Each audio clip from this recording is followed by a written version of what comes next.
Good morning, good morning, good morning. Saturday 4 October, gore rino ra2025.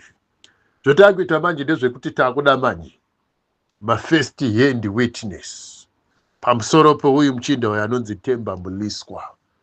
Hatisi kumira because vanhu vane zvizhinji zvavanoziva zveutsinye hwakaitwa nevanhu vechibumbwa. Hakuna watiri kuzosiya.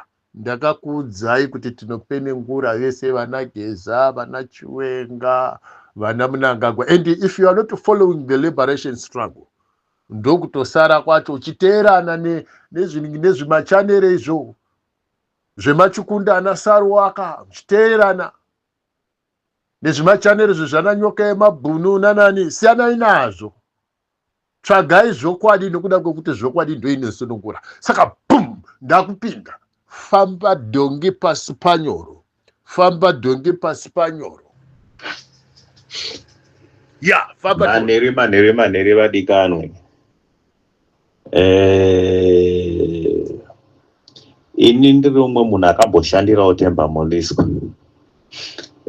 Kumusha kwangu ndinogara muurungu imomo. Ndo zvatakuita manje. Takuda ma-first hand witness evanhu vanomuziva vakagara navo. Kana une mashoko aunoda kutiudza, tumira pa +2761 774 9463. Ndinodzokorotsa +2761 774 9463. Nyika izive. Musachengete zvokwadi, zvokwadi ndo inosunungura. We want to expose each and everyone. Vakazviita pakavanda. Vakazviita vachidherera, vakazviita vachizvitutumadza, vakazviita nekuti vakanga vachita hakuna anotibvunza. But takumbozviburisa nekuda kwokuti tine zvatinoda kumbovaitawo ivava. Mandinogara. Ndakambomushandira. Ndamushandira Temba Muliswa kwenguva diki. Akazotitora ndobva atanga kufamba nesu mapurazi. Kusakasira papurazi panonzi paWireless mukaroi imomo, padhuze nemukaroi. Purazi kumwe kunonzi kuMukuyu Farm padhuze nemukaroi. Paka pane murungu ainzi Bati Donaldson. Tichitora mombe ipapo. Tisu tikaenda panzi paBrown kwakunzi kuChipapa pari zvino nevanhu kuziva vanogara kuRungwe. Tikanotora mombe ipapo. Tisu tikatenderera tikadzoka tikaenda paBuzz Herald panzi paMaora Farm. Tikatora mombe ipapo. Tisu zvakare tikadzoka tisu tikatenderera tikaenda kwenzi kuRufaro Farm paune murungu ainzi Paul Philip. Tikatora mombe ipapo. Tisu tadzoka zvakare tananga kuRunmed neRodretengo tikanotora mombe ipapo. Tisu zvakare tananga paGovernment Farm panga pane murungu ainzi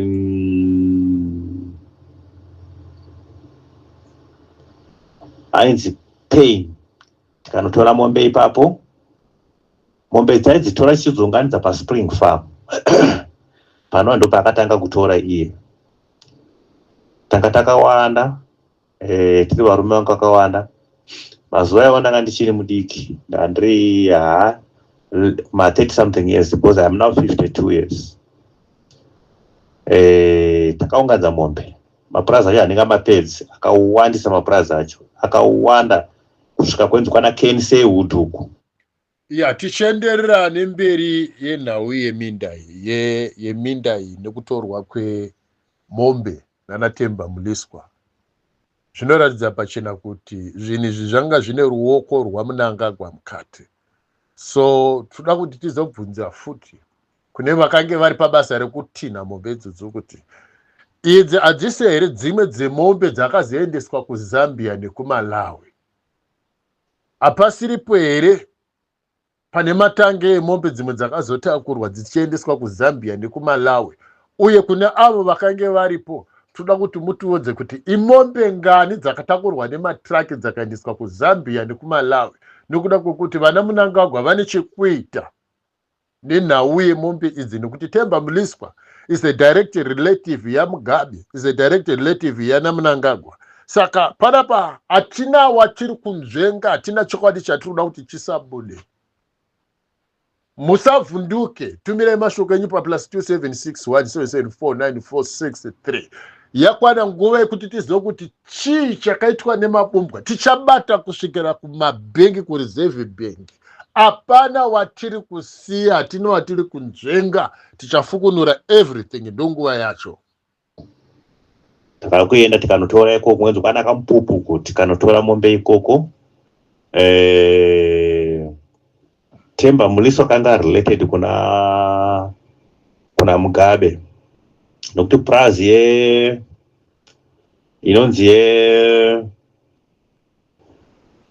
panonzi pachiapo, panonzi paVhuka Farm, inofungidzwa kuti prazi yanga iri yaMugabe zvakare, hatina kubata ipapo.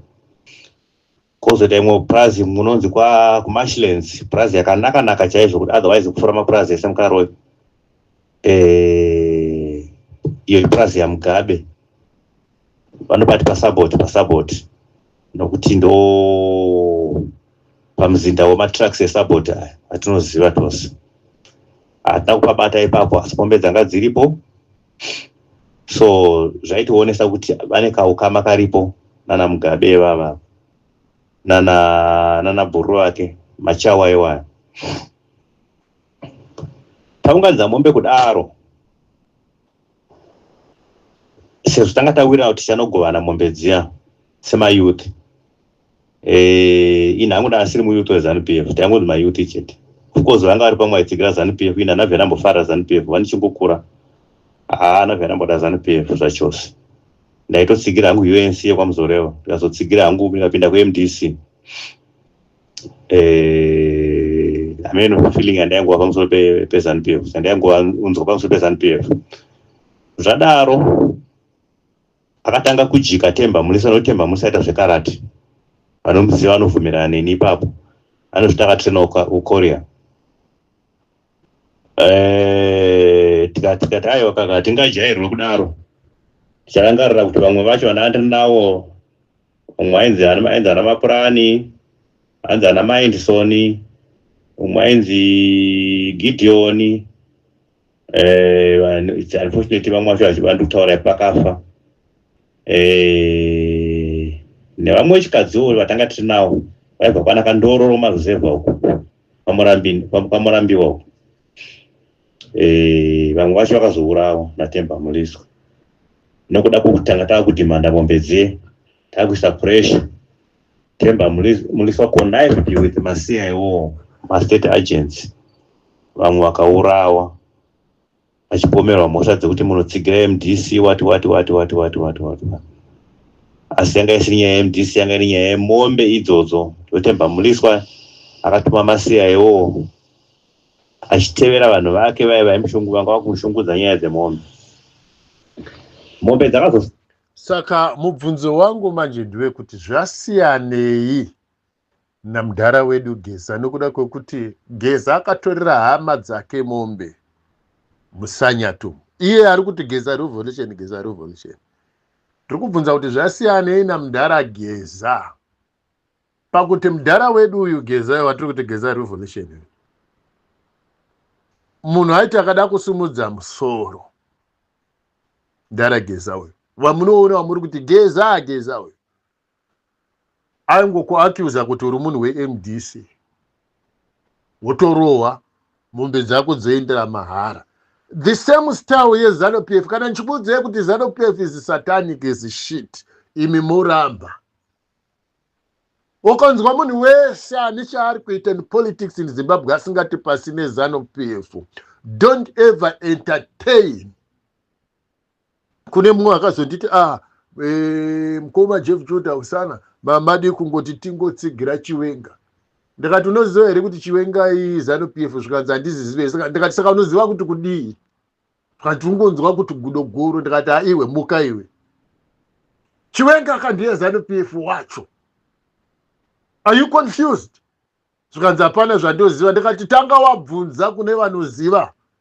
sateere zvese ende nenyimpe pamberi nenyaya azosara dzisina munhu paSpring Farm nokuti vanhu vazhinji vese tanga tamwarara kusanganisa indana tiza ndadzokera kuKariva. Right. Themba Muliswa akazobatana naIsaac Mackenzie akamboti MP kuKariva constituency. Vakatanga zvakare kutevera vanhu vaye nokuti akataka kunzi vanhu veMDC panguva iyo. Ndikatiza hangu ndikanoenda kumafishing camp ndikanorarama ndiri kumafishing camp. Ndikararama ndiri ikoko ndichitiza kurawo naThemba Muliswa. So munhu uyu imhondi imbavha hombe yemhando yepamusoro-soro zvokutoti otherwise vanageza havana kutomboba kunge Themba Muliswa.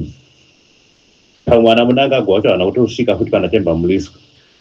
Aiwa inhau yekuti iwewe waiona huipi hwokuba kwaThemba Muliswa nokuti makange muri paari, saka hamugone kuziva huipi hwekumwe kuba kwakanyangara kwaitwa netimu iro rana Mnangagwa netimu rana Mugabe netimu revamwe vesara, saka haugone kuvapupurira. Inhau yekuti wakazosvinira ukaona huipi hwekuba kwaThemba Muliswa to the point yekuti iwe wapedzera kufungidzira kuti ndofunga Themba Muliswa akaba kudarika even munhu wese panyika. Hazvina kudaro. Singataure zvana VP Chiwenga aiwa vaita vateta kana vakaba yes. Hatigone kuzviramba nokuti vanhu ZANU-PF havarambirwi vanoba. Asi hatigone kuzviramba kuti agona ngakaba. Asi havana kusvika palevel yakaba Themba Muliswa. Nokuti pane mapivots, macenter pivots aya akasara ipapo. Ma-irrigation pipes akasara, mabhauza, matractors, malori. Akabatsirwa chimbavha chake nemwe murungu wechichena anonzi Hengi Peter Blanche. Handiti muri kuzvinzwa manje kuti vanga vasiri ngori chete mabumbwa, vakatenge vanotone vamwewo varungu vakagara dziri mbavha, nekuti pakati pevarungu varipo vamwe vaitovenganawo nekupandukirana pachavo ivo varungu. Sekuvengana kwatinomboita pachedu, kuvengana kwatinomboita pachedu. Handiti kuvarungu kukureta kune mabhunu, kune maBritish, kune musanganiswa, kwozoitawo vagara dziri mbavha dziri pakati pavo dzakatowana mukana yekubira vamwe varungu kuburikidza nevanhu vatema, because vaiziva kuti kana blame yozouya haiuye kwavari varungu ava, inouya kuZANU-PF. Yendemberi akanga ari papurazi rinonzi pamoya apo ndiye akatipa rori ratakazoguma takutakusa mombe idzodzo tichiunza apa. Right, zvadaroni murungu uyu akazobva pamoya ipo pai because nzvimbo yacho akazotorwawo nanamai manhiwi ekuprisona, vakuru vekuprisona, maprison officer, hanzi ndo assistant commissioner weprison. Handiti muri kuona kuti vese ava mabranda avaita kugovana nyika yedu vakazara mumapurazo, mabwidi, mabumbwa, machava. They took everything. Ndakambokubvunzai ndakati, how is it that Robert Mugabe mubranda anoita over 40 mapurazi? Ndo zvakaendera here vanhu kuhondo, vanhu vakajeff Judah usana ari kutaurisa chichichi anotera kuna Chihovha mai manhiwi, saka akazodzingwa murungu uyo. Ndobva apa ari kurenda kunonzi kuCandy Farm kuti wandi kudhamu. Purazi timwe timu rinonzi vana Njovana inoganurana neKarwe prison. Vanokuziva vanoziva nerodhenda kwazangara nerodhenda kwaChundu mani uko, ndizvozvo. Ndobva ari kurenda murungu iyoyo. Is the best friend yaThemba Muliswa. Nanhasi vanowirirana.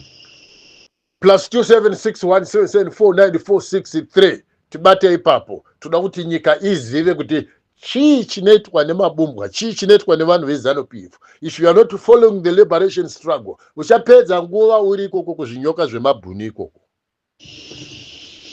Mapaipi taitakura, mapaipi zvinhu zvakawanda tikatakura.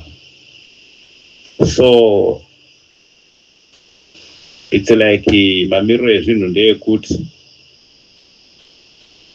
munhu uyu anoba imbavha, asi kungoti vanhu vazhinji muZimbabwe havagone kuziva kana kuzonzwisisa nezvake zvakawanda. Azobvapo akazoenda neroad enda Bhume Hills, akunopinda muna Sanyati uko tadarika kunonzi Magororo. Uko akasvika akanoredha imwe kempi yakanga iripo. Kwanga kune kempi yaita zvephotographic. Takupinda muSanyati pane chidust road chinokona kurudyi chinoenda kwe24. Tongoti fambe makilometers mashomanani ndoko akanoredha kempi yaita zvephotographic ikoko yanga yakavakwa. Ndobva angozevandudza semunhu angaboma resources akawanda kusanganisira mari nezvimwe zvakadaro. Nanhasi kembiyo iripo ndiye ari kudominata aripo ikoko. Akuita zve-anti-poaching. Andoni marangers ake aripo ikoko kembi ikoko izvozvi as we speak. Saka munhu anoba zvemhando yepamusoro. Imbavha hombe zvokuti ndingataurise rikabuda zuva rikadoka kukaidza kunze ndichitaura pamusoro pake. Imbavha imhondi murume uyu. Kune vazhinji vachauya nemore information. Taurai nachairman wenyika. Chairman ndewenyu, taurai naye. Yeni ndiri panapa Jeff Judah Usana. Seke Mtema, mofu yemukono kana kuti yemukonyo. Ndiri pano Seke Mtema. Tiri kuti mabumbwa ava. Toda kuti muzive kune vaya vaita ndatigarisane zvedu ndatibatane navo mabumbwa ava. We want to expose them. Kune vaya vaita takarorerana nemabumbwa. Tatita imimi machief, you don't know this information. Mangu masabuka haazivi nzvimbo dzakasiyana. Tatita ada kukuexposereika kuti mabumbwa vaya vamaiti tigarisane navo. Vamwe mchivapa usabuku vana Saidi, vana Muliswa, munopa usabuku manyasaranda neutsinye wakadai mune chokwadini. Mchivati ndavaite ma-MP, mchiramba makanyarara. Mchivati ndavaite ma-minister, mchivati ndavaite ma-president, mchivati ndavaite ma-video chairman, mchiramba makanyarara. Tinosvitsana kure.